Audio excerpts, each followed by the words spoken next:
All right, All it's right, it's says it's broadcast broadcast live, live. and I hear an I echo, hear an echo, which is a bit which is a disturbing. bit But disturbing, but anyway, so it's maybe my it's gone, it's done, whatever. So we'll see.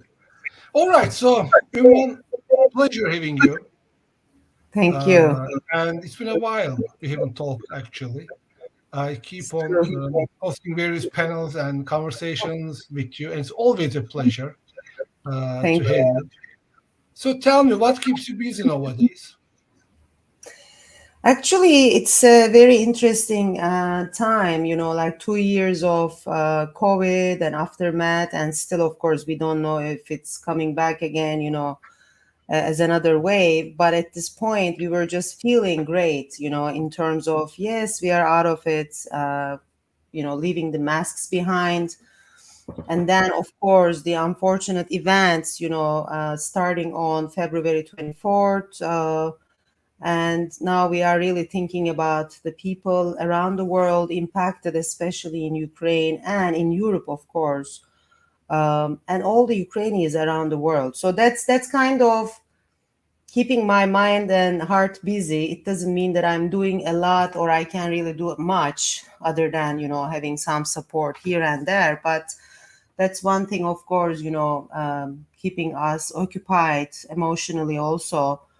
And in terms of work, as you might know, I have a couple of pillars of work actually. The first part is OS leadership. I'm a partner. I'm doing actually executive search, leadership advisory, and diversity advisory. So that's one part of the equation.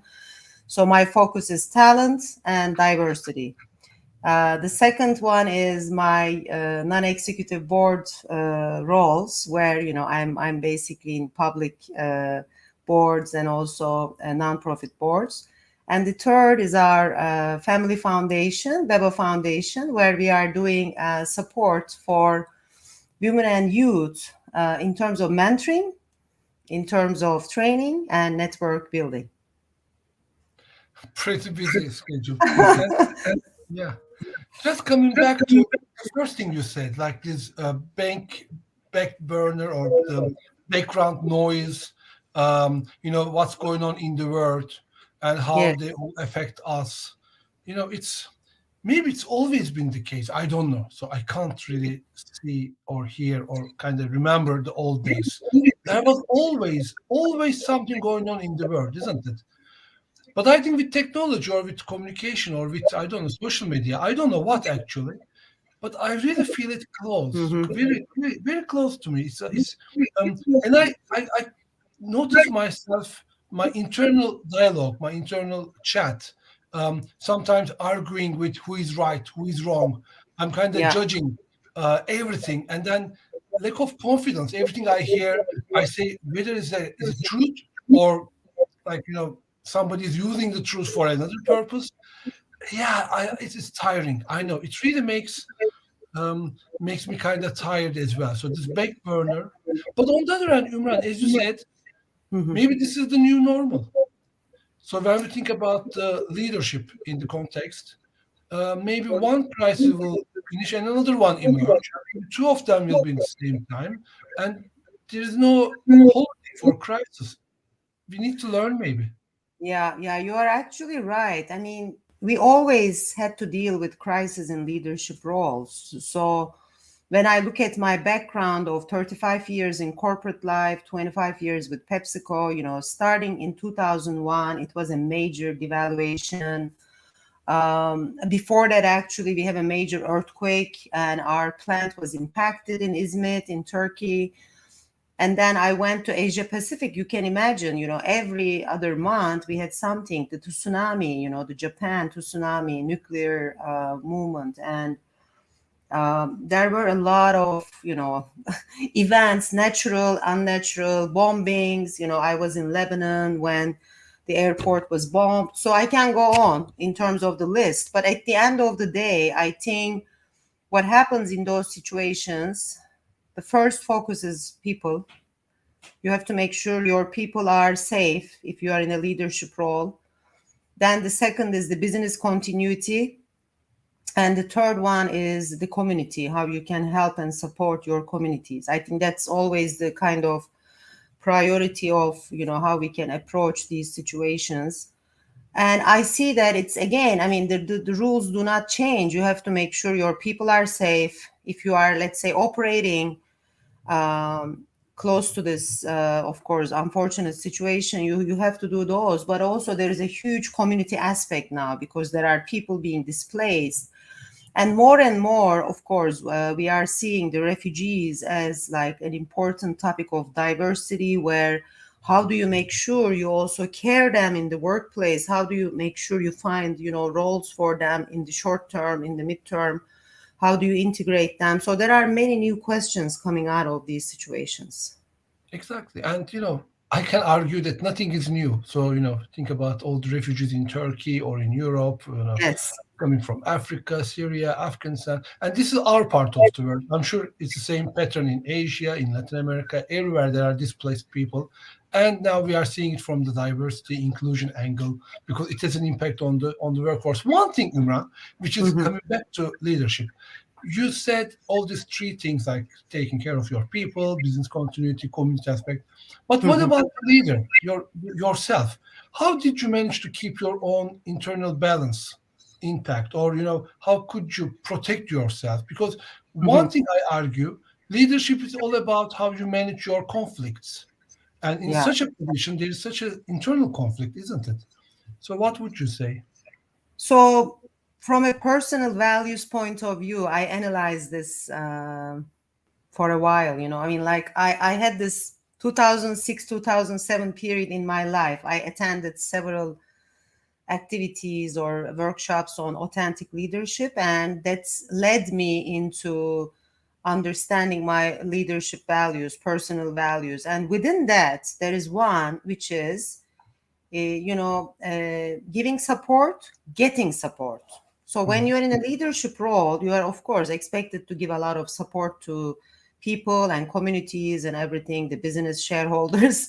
But I think getting support is very important. So when you have a crisis, I think you should really get support from the larger universe of, let's say, your organization, your, let's say, peers around the world, and they are happy to help, and it's okay to say, I need help, I need support.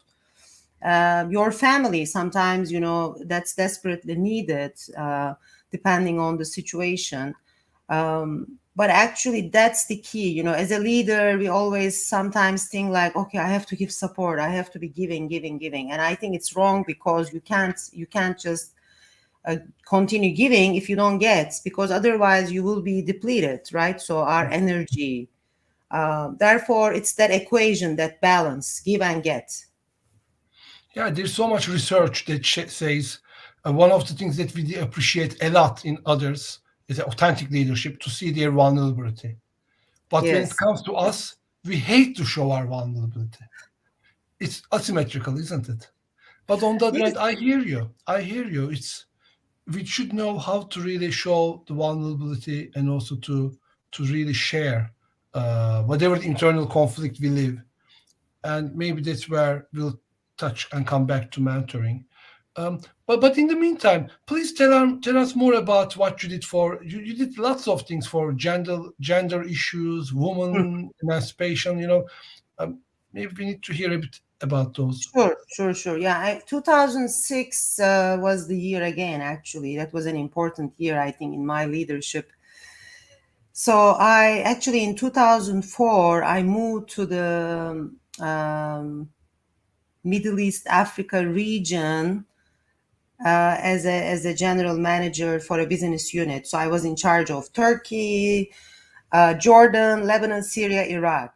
So a lot of high conflict countries in those days, and still, I was based in Turkey, but I was part of a leadership team of all males, great colleagues and leaders, but they were all men in the room. I was the only woman. So that started, with me. There is something to be done here in terms of improving the number of women in the leadership teams and senior roles. So it's about 16 years now. I continued that journey, first focusing on women in leadership. And then when I moved to Asia Pacific with my family, it was more about multicultural diversity. How do you manage the different cultures and be an understanding and empathetic leader and, win together? Moving to Dubai, that was even more, multicultural aspect in Dubai, 200 different nationalities, but also now religions becoming more and more important in that geography, the respect, the trust, the way you deal with the, Middle Eastern values, but also global nationalities. And then moving to US, of course, there are many other dimensions of diversity and inclusion. Ethnicity, is becoming very important. And then multicultural aspect still continues. You have, LGBTQ agenda. So there's a lot coming into the picture in the US. And my final role in PepsiCo was the Chief Diversity Officer. So with all these years of accumulating, I think, these observations, learnings, experience, that's what I did.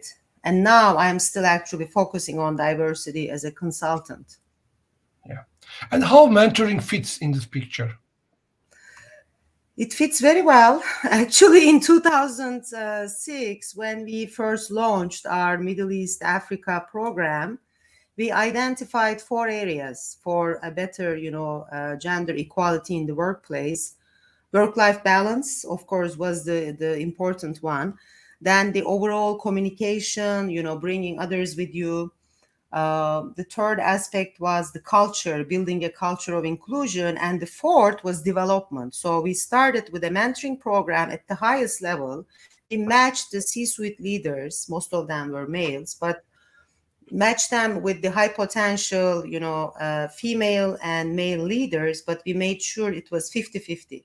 So they had a 1-year journey after training. Both sides had trainings actually. And then they had this journey and we had some feedback on the way. We had conclusive feedbacks, but they were able to get some, of course, mentoring, but also reverse mentoring so that the senior leaders can understand, the C-suite can understand. So it started there. But then throughout the years, mentoring is, of course, it's continuing with, for example, in the US, I was involved in Million Women Mentors program of STEM Connector, which was for mainly the girls and also the young career women in STEM fields to stay, to develop, to succeed in STEM fields. So this was a matching with the organizations, governments were involved. And at that time, PepsiCo was part of this Million Women Mentors program. And then after, moving into my second career with the BEBA Foundation, we also decided to launch this in Turkey last year. So it has been a year. Milyon Kadına Mentor, Million Women Mentors program in Turkey launched, and EMCC, thank you very much, actually is supporting with all the mentoring, training, is a great partner.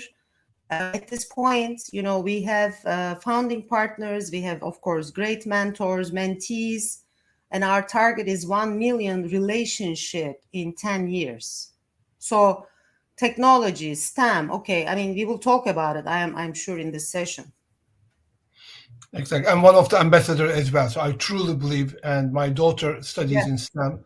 So I truly believe in the value. And in one of the research I read, it was funny though. They did a research and they put 10 attributes for a job. And then the men, whenever they see they have 6 out of 10, they applied for the job. And for women, 9 out of them, they hesitated. The perfection. We talk about that in some of our, conversations and webinars. The perfection that we want to achieve is different. And I think that causes sometimes, these type of end results, which are not as in our favor. Yeah. And then I'm also reading nowadays Brené Brown, and she says perfectionism is where the shame, breathing in a way, because at the end of the day, is what do we protect ourselves from? If we miss 1 out of 10, a shameless man, whatever. So I'm not going to go there. I just want to come back to technology. So yes, in all this, STEM and technology. So what do you think makes it more special where we can deploy more mentoring? You can approach this topic from two angles, and I think we will focus on one aspect more than the other. So, one is using technology in mentoring, which we will leave to another session, I believe, and which is happening in different programs. But the second important aspect is world is changing. There are new leadership skills needed, digital transformation, change, adaptability, digitally savvy organizations that all need actually empathy, communication, and needs also understanding different cultures, global perspective. So in order to bring those relatively softer skills into the harder skills or the technology skills and digital transformation, I think it's a good idea to have mentorship within that context. Yeah. Actually, there's another piece of research that's focused on the dilemmas, the paradoxes of leadership, and one of them they focus on the leaders are expected to be technologically savvy and at the same time humanist, like the people focused. And Yes, it's yes, not it's not a conflict actually. It's a paradox, and paradox means they can live together. They have to live together. This is yes, where the growth is. This is the definition of paradox. So they both live together, yeah. but then people see it as a conflict. It is a, like one or the other, and I think mentoring is there where you can choose wherever you feel less competent to have someone have a contextual wisdom who can help you, inspire you, in order for you to improve that part of you. And I think the interpersonal skills, we used to call them soft, but maybe they are now essential skills, aren't they? Yes, yes, yes, So that's very that's true. important. Actually, if you look at mentoring in the tech space, it can be also in the technical skills because there are so many problems to be solved. And if you work in groups, and that's how they work most of the time, agile groups and everything. Yeah. So, I mean, there needs to be some team dynamics, agile work principles, but also mentoring can work from a technical skills perspective, how to solve problems. But on the other hand, the communication is critical because the people who will use this technology should understand what they are using or what they are selling or what they are basically getting out of this shop, the technical shop. So I think the customer part of it, uh, consumer part of it, whatever is the out of the shop part, needs definitely some communication skills. And I don't think we can just leave it to the people who are sellers, who are communicators, I mean, then it will be an incredible separation of, okay, technical and then cut. You have all the others who can sell, communicate. I think it's better to really bring all of those together as much as we can, and the technical leaders should be able to speak to the clients, customers, understand their needs. Of course, we don't expect them to be on the forefront all the time because they have to go and do their work, but I think that's needed for sure. And then leading teams also, you need a lot of empathy, understanding of the team dynamics and leading them. You might want to just sit on your own and do your work, but that doesn't work like that. You need to lead a team most of the time, right? So, Yeah. I fully echo. There is an old saying: you can bring the horse to water, but you cannot make it drink the water. So I think this is the leadership dilemma, or the challenge today, especially with the younger generations. It's impossible to force. And that big resign, the Great Resignation, and everything it says, people do want to feel uh, being respected, being valued. And there's an yes. amazing, nice research by McKinsey. It says people are looking for caring colleagues, not only caring culture, caring company, Mhm, caring management. mhm.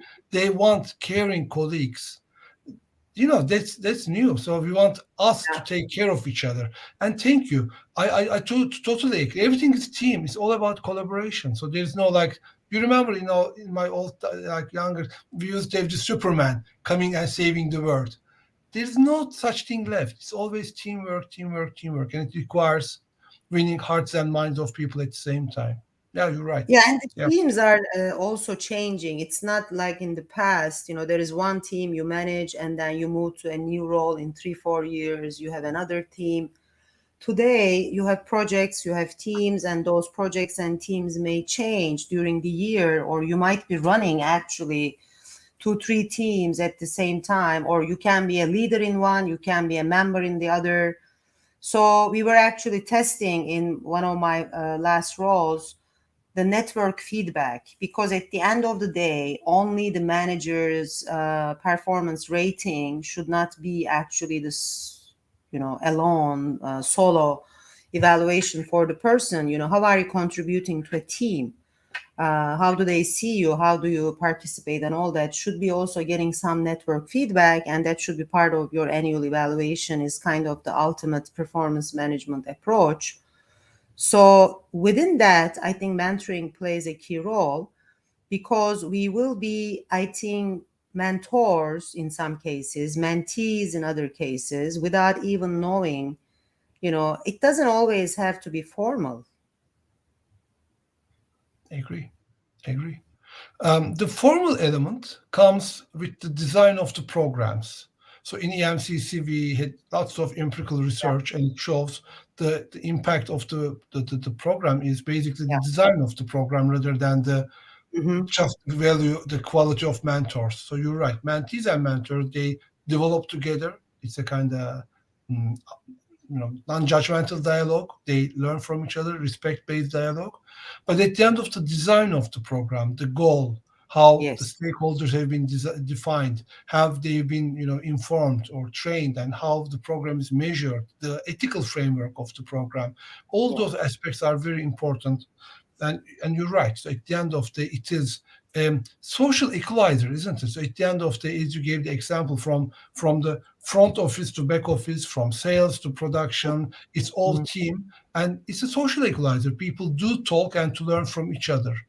Yes. Um, Yes. yeah, Yes. these are all the Yeah, important that's parts. critical. And as you said, the design is so important, and I have gone through that experience in many ways and many times. But the last example we have is the Million Woman Mentor Program in Turkey. It was for a country, basically. It was for 1 million goal. So setting the goal, setting the system, setting the process, getting the education, the training, it's very, very important. And there was a very, very, like a comprehensive mentoring book. And I know that EMCC again helped with that. So if you don't get all those like important information, you can't just go there and talk and, have fun, basically. I mean, that's nice, but you need some guidance, you need some understanding. It is critical to be educated, to be a good mentor and mentee. Correct. Correct. Mentee development is so important because at the end of the English program, we are sometimes mentee, sometimes mentor. It's hand Yes. in hand. And I see a comment, that's been shared with me. And what I take from this comment is, in mentoring, we're talking about this contextual wisdom, but we're also talking about role model. And the Mhm. comment about you, Imran, sharing your experience as a role model, it really means a lot to many of us. So Thank I you. think in those programs, we also give the opportunity for the role models to be seen, because your presence, your achievements also encourage other people. If you can make it, I can also make it kind of attitude, which is very inspiring, isn't it? I agree with you, and that's what I always try to do. It is a dedication of time, but we have to share. Sharing is caring. And recently, we just launched actually a book in Turkey, in Turkish, called Değer Yaratan Liderler, Leaders with Purpose, with a co-author. And the whole idea was really to share our background experiences in this world of, purpose, but also invited 17 leaders from Turkey and global to contribute. So that's mainly for youth. And that's mainly for the people in these younger positions, earlier career positions, to get really inspired and learn from them about how do you manage a business, but also care for the communities, people, and the sustainability. I think that's very important. Correct. And it's impact, isn't it? At the end of the impact, I like Yes. lately. Frankly, if he hears me, I hope he hears me. But Simon Sinek, I like this guy. Yeah. I don't Yeah. like Yeah. his style. He makes me very tired when I listen to him because he's like fighting with the words. But he's very right. He says we are living all the legacies of 80s and 90s and all the the shareholder supremacy or whatever. But Yeah. at the end of it, today, we know that what's important is stakeholders, impact. And even Yeah. we talk about the missing person around the table, whose voice is not heard, the Yeah. system. And, the sustainability, basically living in harmony with ourselves, with nature, with the universe, with other colleagues and everything. So it's all about with a kind of systemic approach of whose voice am I ignoring now? I don't think we have the freedom or luxury of ignoring any voice in this complex world, because it's getting even, as we talked about it, crises did exist, but they are becoming even more complex, more global, more connected. So we don't have that luxury. Therefore, I want to close this session saying that we have to hear every voice, respect every voice. Then, yes, there is a decision to be made, and we have to leave the room with a decision and everybody supporting it. That's the whole goal of leadership. Yeah, yeah. And our curiosity keeps us dynamic. Our curiosity keeps us young. Our curiosity helps us grow. And I think all the mentoring dialogues are kind of helping this. Imran, I'm aware of the time, so we are kind of at the end of the session. Anything you would like to add? I think mentoring is a lifestyle. It is not a program, in my opinion. Yes, we need some guidance, and frameworks and everything, and we will do it with the experts.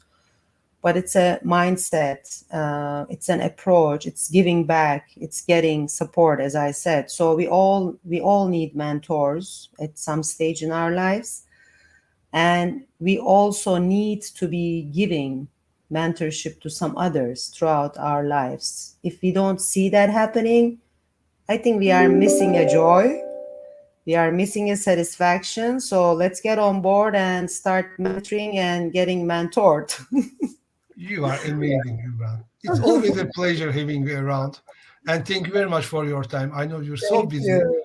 and Thank we do appreciate your dedication. Thank you. I think that Thank will close you. our session and we can stop here. Thank you very much. Bye bye. Thank you.